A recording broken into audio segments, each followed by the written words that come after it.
ಹಲಸಿನ ಗಿಡಗಳನ್ನು ಹೆಚ್ಚು ಬೆಳೆಸುವಲ್ಲಿ ಅರಣ್ಯ ಇಲಾಖೆ ಮುಂದಾಗಬೇಕು. ಆ ಹಣ್ಣಿಗೆ ಜಾಗತಿಕ ಮಟ್ಟದಲ್ಲಿ ಬೇಡಿಕೆ ಬರುವಂತಹ ಕಾರ್ಯವಾಗಬೇಕು ಎಂದು ಶಾಸಕ ದಿನಕರ್ ಶೆಟ್ಟಿ ಅಭಿಪ್ರಾಯಿಸಿದರು.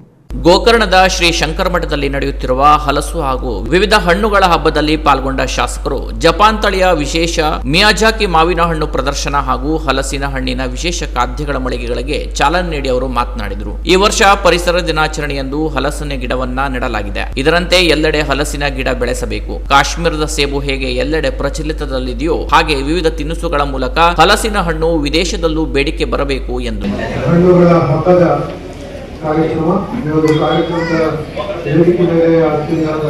ತೊರ್ಕೆ ಗ್ರಾಮ ಪಂಚಾಯತ್ ನಿಕಟಪೂರ್ವ ಅಧ್ಯಕ್ಷ ಆನಂದ್ ಕೌರಿ, ಕಳಕಳೇಶ್ವರ ದೇಗುಲದ ಪ್ರಧಾನ ಅರ್ಚಕ ವಿನಾಯಕ್ ಕಾಳೆ ಮಾತನಾಡಿ ಹಲಸಿನ ಗಿಡಗಳ ಹೆಚ್ಚು ಬೆಳೆಸುವಂತೆ ಆಶಿಸಿ ಹಣ್ಣಿನ ಹಬ್ಬಕ್ಕೆ ಶುಭ ಕೋರಿದ್ರು. ತಾಲೂಕ್ ಪಂಚಾಯಿತಿ ಮಾಜಿ ಸದಸ್ಯರಾದ ಮಹೇಶ್ ಶೆಟ್ಟಿ, ಗೋಕರ್ಣ ಗ್ರಾಮ ಪಂಚಾಯತ್ ನಿಕಟಪೂರ್ವ ಸದಸ್ಯ ಸುಜಯ್ ಶೆಟ್ಟಿ, ಸಾಮಾಜಿಕ ಕಾರ್ಯಕರ್ತ ಮಲ್ಲಿಕಾರ್ಜುನ್ ಹೊನ್ನಾವರ್ಕರ್, ಸಂದೀಪ್ ಅಗಸಾಲಿ, ರಾಮು ಕೆಂಚನ್, ಕಾರ್ಯಕ್ರಮದ ಆಯೋಜಕರಾದ ಗಣೇಶ್ ಗುಣಗ ಉಪಸ್ಥಿತರಿದ್ದರು. ಕರವೇ ಅಧ್ಯಕ್ಷ ಕುಮಾರ್ ದಿವಟಿಗೆ ಕಾರ್ಯಕ್ರಮ ನಿರ್ವಹಿಸಿದ್ರು. ಗೋಕರ್ಣ ವ್ಯವಸಾಯ ಸೇವಾ ಸಹಕಾರಿ ಸಂಘದ ಅಧ್ಯಕ್ಷರು ಹಾಗೂ ಕೆಡಿಸಿಸಿ ಬ್ಯಾಂಕ್ನ ನಿರ್ದೇಶಕರಾದ ರಾಜಗೋಪಾಲ್ ಅಡಿ ಹಾಗೂ ಗೋಕರ್ಣದ ಶ್ರೀ ಮಹಾಬಲೇಶ್ವರ ಅರ್ಬನ್ ಬ್ಯಾಂಕ್ ಅಧ್ಯಕ್ಷರು ಹಾಗೂ ಕೆಡಿಸಿಸಿ ಬ್ಯಾಂಕ್ ನಿರ್ದೇಶಕರು ಆದ ಮೋಹನ್ ನಾಯ್ಕರು ಈ ಹಣ್ಣಿನ ಹಬ್ಬಕ್ಕೆ ಆಗಮಿಸಿ ಶುಭ ಹಾರೈಸಿದರು. Canara plus news Gokarna.